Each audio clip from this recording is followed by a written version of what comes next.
반갑습니다. 안녕하세요. 네, 제가 듣기로는 그 포르카라는 단련이라는 책을 번역했다고 들었는데요. 단련이라는 책은 어떤 책인가요?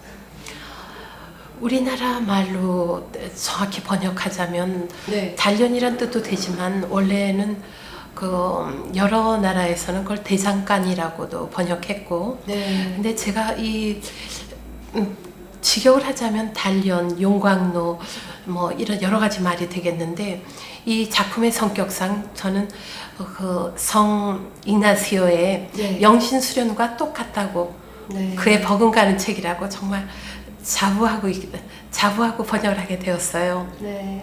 그러니까 벌써 두 회전이 되었네요. 그 이나키 신부님께서 네. 제가 예전에 마리아의 비밀이라는 책을 번역한 일이 있었는데, 네. 가톨릭 출판사를 통해서 저에게 연락을 해오셨어요. 이 포르카를 한번 번역해 볼 수 있겠느냐고. 그래서 제 막내 동생이 까르멜 봉쇄의 수도자였어요. 몇 해 전에 나왔습니다마는 그가 항상 그 성 호세 마리아 여러 가지 격언을 항상 얘기를 했었기 때문에 제게는 그렇게 생소하지 않았어요. 항상 그 희망의 메시지, 물론 저는 혁신적이라기보다 혁명적이라고 표현하는 것이 더 올바른 표현이 되겠는데, 그분의 말씀은 인간에 대한 무한한 사랑과 네. 성경에 대한 그 해박한 지식으로서 우리 삶에 이렇게 분리되지 않고 네. 하나로 항상 희망의 메시지, 넘어져도 다시 또 일어날 수 있는 삶에 대한, 그러니까 결국은 성인께서 인간에 대한 무한한 사랑의 표현이었어요. 근데 제가 특히 좋아하는 구절이, 네. 초판으로 포르카가 나오게 되었을 때 몬세뇨 알바로 델 포르티기오께서 이런 말씀하셨어요. 이 작품은 이 지상에서 그리스도인으로서 사명에 대한 광의를 인식하게 된 순간부터 피안에 이르기까지 그분의 영혼을 성화로 이끌어준 고마운 동반자였습니다 하셨는데, 성인께서 총 13장에 1055항목이나 되는 거대한 작품이었는데, 그 한 장을 단원을 마무리할 때마다 항상 성모님을 초대하셔요. 네. 어느 것이나 항상 성모님으로 끝나게 되어 있거든요.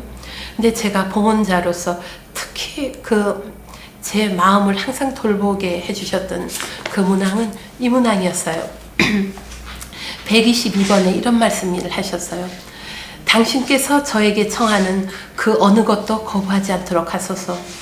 진실한 기도를 드릴 줄 알게 하시고 고통당할 줄 알게 하시며 하느님 영광을 제외하고는 그 어느 것도 제 마음을 산란하게 마옵소서. 저로 하여금 당신이 지속되는 현존을 느끼게 해주소서. 그리고 제가 모든 우리 사랑하는 교영 자매, 형제 자매님들께 드리고 싶은 말씀은 이 말씀이었어요.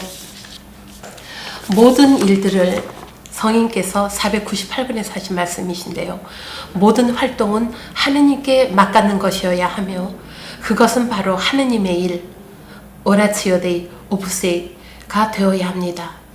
그리고 또 275번은 삶이 너무 어렵다고, 특히 자기 성전을 파괴하려고 드는 그런 고통 순간에 있는 분들에게 드리고 싶은 말씀은, 십자가는 더 이상 형틀이 아닙니다. 십자가는 형틀이 아니라 예수 그리스도께서 다스리는 옥자입니다. 십자가는 형틀이 아니고 그리스도께서 다스리는 옥자입니다. 275번을 특히 말씀드리고 싶어요. 네. 수녀님, 저는 그 수녀님께서 직접 쓰신 글을 옮기면서라는 글에 한 구절이 그 눈에 띄어서 여쭤보고 싶었는데요. 하나님의 그 저자가 하나님의 현존은 아주 단순하고 평범한 일상생활에서 만날 수 있다는 것을 저자는 우리 귀에 조용히 속삭여 줍니다. 삶의 소중한 목적지로 인도하는 영적 안내자라고 이렇게 저자를 그 성인을 이렇게 표현하셨는데, 그 번역 작업을 하시면서 수녀님이 만나신 이 호세마리아 성인은 어떤 분이신가요? 일반적으로 제가 스페인 오프스데이의 모태가 된 것이 결국 스페인이었는데, 제가 스페인에 와서 처음에 듣고 또 주위에서 하는 말은 굉장히 엄격한 곳이 오프스데이라고 그렇게 들었는데, 이 성인을 만나면서 보니까 그 성녀 테레사의, 소아 테레사의 작은 길, 영적 아기의 길, 거기서 보면은 그 성인의 그 어린아이다움이라고 할까, 거기서 뭐라고 성인께서 말씀하시냐면 자주 나의 사랑하는 아이, 작은 자녀요. 스페인어로 하자면은, 말씀드리자면 뚜라는, 그러니까 바로 너라는 얘기인데, 이번에 이 책을 번역하면서 또 너라고 표현하는 그것이 얼마나 친근하고 가까운, 우리나라에서는 동방 예의주교라 해서 높은 사람을 너라고 하지 않지만, 그 하나가 될 수는 아버지와 아들이 갖는 그 친밀한 관계, 거기서 말하는 너, 어린아이들이, 제가 몇 해 전부터, 저는 중학교 음악교사지만은 몇 해 전부터 조기 교실을 들어가는데, 3살짜리 꼬마들이 엄마 아빠를 일찍 그냥 떼놓고 부모들이 직장 나가니까 일찍 오는 아기들을 돌보는데, 그 아기들이 저한테, 좀 장성한 아이들은 마들의 어머니 그러면서 3인칭 단수 우스데 당신이라고 하는데, 꼬마들 아기는 너 이거 장난할까요? 저거 할까? 어째 이러는데, 그 또의 친밀감, 친혈육과 같은, 거기서 하시는 말씀이 성인께서 나의 사랑하는 작은 아이여, 나의 자녀들이여. 그러면서 한 번은 성인께서 이런 말씀을 하셨어요. 성모님과 성요셉을 빼놓은 다음에는 이 세상에서 전에도 후에도 나만큼 예수님을 사랑하는 사람은 없을 거예요. 겉으로 보기에 위험에 가득 차고 너무 엄격하게 이건 하면 안 돼, 그런 성인이 아니고, 우리가 손쉽게 접할 수 있고 가까이 할 수 있고, 그분이 하신 말씀, 이런 말씀이 있으셨어요. 지금 여러분이 그 자리에 있는 것은 하느님께서 그 자리에 거기서 기다리시기 때문입니다. 지금 있는 그 삶의 울타리에서 성화가 되어야 되는 것, 초자연적인 성덕이라는 것은 우리가 결코, 물론 죽기 전에는 성덕의 완전한 경지에 올 수 없지만, 우리 마지막 숨이 쉬는 순간까지 노력을 멈추지 않는 것이 성화의 길이다. 단 우리 인간의 그 본질적인 인간의 한계를 참 이해를 하시고 동정심을 가지셨은 성인이셨기 때문에, 우리가 이러한 나역에 떨어질 거라는 것을 잘 하셨고, 이 책에서는 주로 영적, 처음에는 제가 생각하기를 성인이 당신의 영적 아드님한테 쓰는 글이라고 생각했더니, 그것뿐만이 아니라 이 책을 읽는 모든 사람, 모든 독자가 성인의 제자, 성인의 아들, 딸들이 돼서 그분이 우리 영적에, 우리 어두운 추운 겨울 같은데 막 폭설이 붙고 나서 길을 찾지 못했을 때 어떠한 뚜렷한 방향을 설정해주는 붉은 글씨로 써있는, 이쪽으로 가라 저쪽으로, 영적의 내적 영적 길을 걸어가는 사람들에게는 아주 좋은 나침반이며 지침서가 될 거라고 저는 생각하게 되었어요. 네, 그렇군요. 그러면 그 저자가 이렇게 말씀하시는 그 지금 수녀님이 말씀하셨던 그 이 성인이 그 영적 지도를 한다든지 그런 개념, 그런 거에 한국에 어떤 그 영향을 미칠 수 있을까요? 그게 가능할까요? 첫 번으로 하느님 안에는 성인께서도 말씀하셨지만 그 민족주의를 굉장히 배척하셨거든요. 하느님 안에, 제가 초기에 스페인의 그 학교에 이제 교사로 나갔을 때 제가 학부형들한테 이런 말을 했어요. 이제 곧 신학년이 시작되는데 언어를 완전히 내가 터득을 못했기 때문에 굉장히 걱정이 된다고 그랬더니 한 학부형이 그러셔요. 네. 베토벤이 썼던 그 말을 마음이 마음에게 말합니다. 수녀님, 마음이 마음에게 말합니다. 네. 근데 이 어른께서 지금 평범한 사람들, 모든 평범한 속에서 지금 우리 자매님과 제가 만났던 이 모든 작은 일 속에서 이것이 우리 곁에 하느님께서 지나가시는데 이 작은 우리가 남이 눈치채지도 못하고 느끼지도 못하는 속에서 우리가 성화의 길을 갈 수 있다는 거. 우리가 요새 삶이 굉장히 과학 만능주의 이렇지만 많은 사람들이 제일 그 고독에 시달리고 있지 않겠어요? 고독과 어려움, 두려움, 많은 이런 것에 시달리고 있을 때 그들에게 좋은 이웃, 그들에게 좋은 형제 자매가 되어주는 법을 우리가 배워야 한다는 걸 말씀하시는데 그 성녀 수아 데레사께서 콘벤트 수원을 나서지도 않으셨으면서 전교의 그 동반자가 수호자가 되신 것은 평범한 일 속에서 그것을 사랑으로 행함으로써 우리는 많은 일을 할 수 있고 성인교에서는 자주 말씀 강조하셨는데 남이 도움을 받았다는 걸 느끼지 못할 만큼 아주 섬세하게 여성적인 어떤 면에 보면 호세 마리아 성인은 남성이셨지만 어머니 같은 아주 델리케이트한 아주 섬세한 사랑 아버지와 어머니 사랑을 아주 섬세하게 이렇게 표현하셔요. 어떤 면에는 아주 그냥 섬찟할 만큼 무서운 이런 대목이 있었어요. 제13장 마지막 1019번에 이런 말씀하셨어요. 온통 모순인 거짓 사도 그것이 바로 그대입니다. 자신의 일을 한번 살펴보십시오. 그대의 입술에는 그리스도를 담고 있으나 그대의 행동에는 없습니다. 희미한 빛으로 끌고 있기 때문에 애덕의 따뜻함도 없습니다. 모르는 외부인들에게 그들을 근심한다고 떠들면서 정작 자신을 둘러싼 그대들의 사람은 방치하고 있습니다. 우리는 가끔 기도 시간에 그런 것을 느껴요. 박해받는 중국 교회를 위해서 기도합니다. 박해받는 저 시리아의 교회를 위해서 기도합니다. 그러면서도 우리를 매일매일 만나는 한 대목에서는 성인께서 그런 말씀하셔요.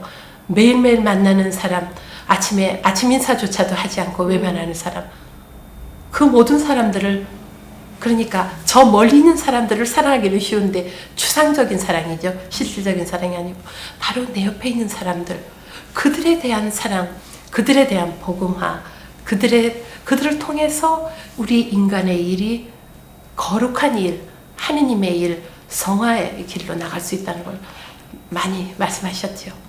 감사합니다. 그러면 이 책 수녀님이 번역을 하면서 그 저자 호세 마리아 성인이 말씀하는 성화 또는 일이 어떤 의미일까요? 우리가 성덕이라고 하면 성경에서 우리에게 성인이 되라고 말씀하셨는데 우리가 보기에 평범한 우리들로서는 너무 힘든 일이라고 생각이 들어요. 네. 나를 성가시럽게 하고 나를 괴롭히고 박해하는 사람들을 사랑한다는 게 그것은 영웅적인 덕행이죠. 그런데 성인께서 말씀하시는 것이 우리는 결국 그 성덕, 우리가 추구하고 원하는 그 초월적인 성덕에 이르지 못하더라도 우리가 마지막 숨을 들숨과 날숨을 할 때까지 노력을 해야 된다. 그분께서는 우리가 나약한 인간이기 때문에 100번, 10,000번 넘어진다는 걸 충분히 이해하고 계셔요. 네. 근데 넘어지는 거에서 끝나는 게 아니라 어떤 대목에서는 그 영적 아들이 자신의 그 나약함 때문에 울고 그런 걸 다 이해를 그 넘어지는 게 중요한 것이 아니라 다시 한번 일어서는 거. 근데 우리도 가끔 영적 지도를 받아보면 어떤 엄격한 영적 지도자들은 어떻게 하나님을 믿으면 그런 일을 할 수 있냐고 아주 단디하듯이 무섭게 힐난을 하는데 네. 거기서 그런 말씀하셔요. 그대는 충분히 자신에 대해서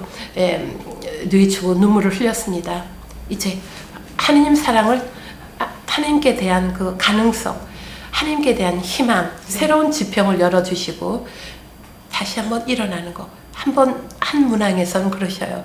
성인이라는 것은 결코 넘어지는 사람을 말하는 게 아니라 비록 쓰러졌다 하더라도 다시 일어나는 것을 포기하지 않는 것을 성인, 그것이 바로 성덕의 길이라고 그렇게 말씀하셨죠. 네.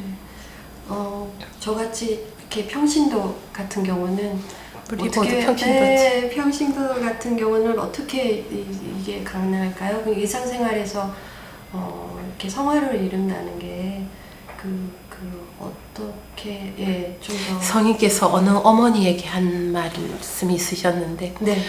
그대는 가정을 네. 성화시킬 수 있다고. 두 가지 가능성이 있다. 남편과 자녀들을 악의 자녀, 마귀의 자녀가 되든지 하느님의 사람들로 옮길 수 있는지 바로 그대 손에 있다고. 근데 우리 한국의 어머니들이 항상 헌신적이셨고 네. 스페인의 특별한 영성은 성모님께 대한 그 강인한 신심이라고 생각하는데 우리나라에서도 우리 한국 가톨릭에서도 성모님께 대한 신심은 굉장하지요. 네. 그게 공통점이었는데 이 성인께서 하시는 말씀이 스페인 아니면 유럽, 아메리카 그쪽에서 어느 지역적인 한 단위에서 한 지정적인 위치에서 한정되는 게 아니라 네. 이것은 보편적이고 20세기 초기나 20세기 중긴 우리 같이 21세기 사람 모든 사람들에게 하시는 말씀이세요. 근데 성인께서는 특별히 그 무한한 그 인간에 대한 뛰어난 영적 지도자의 자질을 가지셨고 그리고 인간에 대한 실질적인 우리의 현실을 잊어버리지 않으셨고 평범한 일, 가정주부의 일, 매일 똑같은 반복되는 그 일 속에서 가만히 우리가 한번 생각해봐도 우리 어머니들이 매일 식탁에서 우리를 위해서 음식을 차리시고 우리가 그것을 먹지 않았더라면 성장할 수도 없었을 테고 그 평범한 가정사 거기에 또 굉장한 가치를 부여하셨어요. 우리 어머니들이 하셨던 일, 우리는 눈으로 비록 보지 못하지만은 그분들이 바치신 거는 그 하느님께 바치는 고운 꽃송이, 아름다운 꽃이 되어 우리 삶 마지막에 꽃다발로 바쳐질 거라고 그러한 평범한 일들을 굉장히 강조하셨고요. 우리 삶에 또 살아가면서 특별하고 기이한 일은 사실 그렇게 흔치는 않지요. 네. 평범한 삶의 연속인데 물론 어떤 때 아주 충격적인 일이 외부에서 닥쳐올 수도 있지만 평범한 삶, 그 삶 하나하나를 아침에 일어나서 가족을 위해서 음식을 준비한다든가 그 모든 것이 하나님께는 아주 소중한 것이고 지금 감시로 가고 싶은데 가지 못하고 지금 일상 속에서 일하고 직장에서 일하는 그것도 말할 수 없는 하나님 앞에 보시는 가치 있는 일인데 그것을 성화를 시킨다. 그러면 내가 맡은 일을 충실하게 그냥 시간만 적당히 떼면서 월급 받는 그런 삶이 아니라 모든 내가 맡은 일을 충실히 뿐 아니라 나의 성실한 삶, 하느님과의 만남, 하느님에 대한 그 삶이 그 향기가 내 주변에 향기를 뿜어야 한다는 그런 말씀 하셨어요. 네.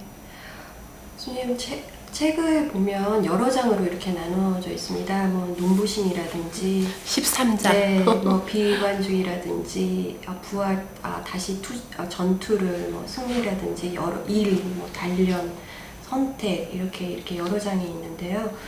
특별히 이제 번역을 하면서 그러니까 작업으로서 어려웠던 부분이 있다면 어떤 것일까요? 성인께서는 사람들이 불필요하게 남에 대해서 비판하든가 험담하고 이런 거를 굉장히 싫어하셨어요. 네. 우리 크리스찬님은 처음으로 그 어떤 일을 맡았을 때 절대 거부한다든가 부정적인 말, 특히 애덕에 거슬려서 죄가 되는 남에 대한 험담 이런 거를 하는 걸 굉장히 싫어하셨거든요. 네.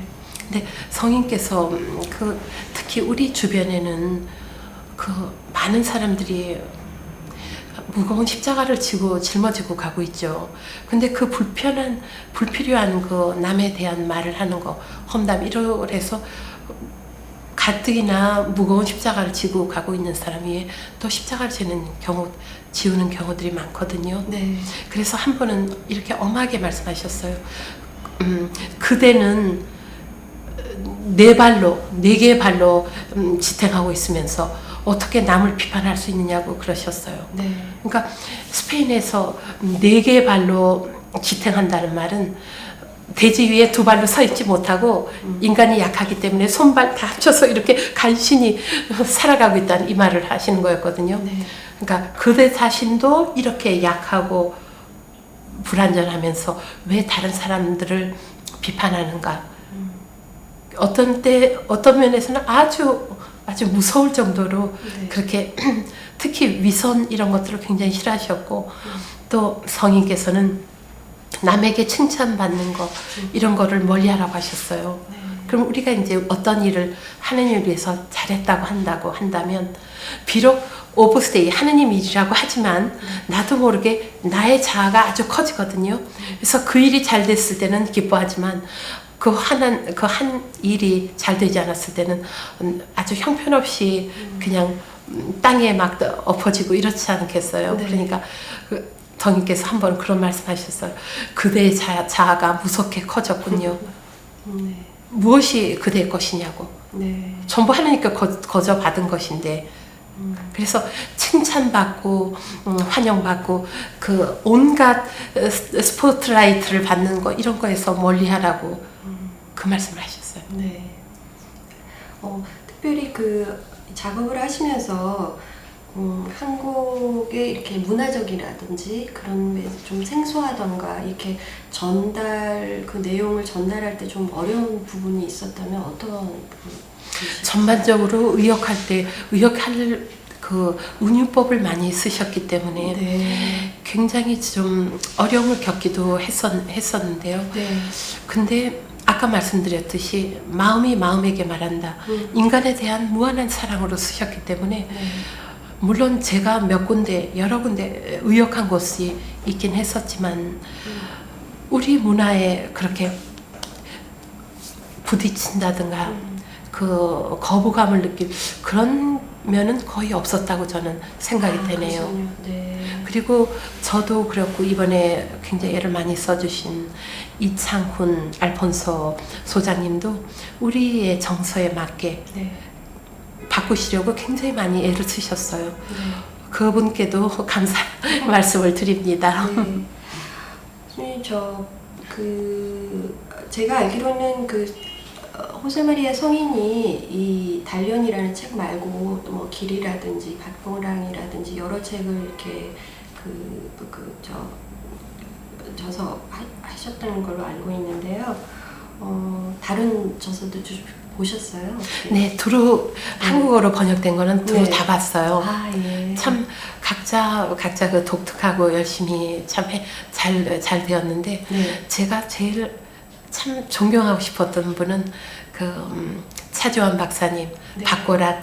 네. 좀 누가 윤문을 좀 잘 해주었더라면 참 좋은 책으로 나올 수 있었는데 네. 그분 그 번역자들에게 돌아가는 말이 번역은 반역이다 이런 말을 하는데 그러니까 좀 더 잘 가깝게 아름답게 해서 전하려는 그 욕심이 누구들에게 번역한 사람들에게 있거든요.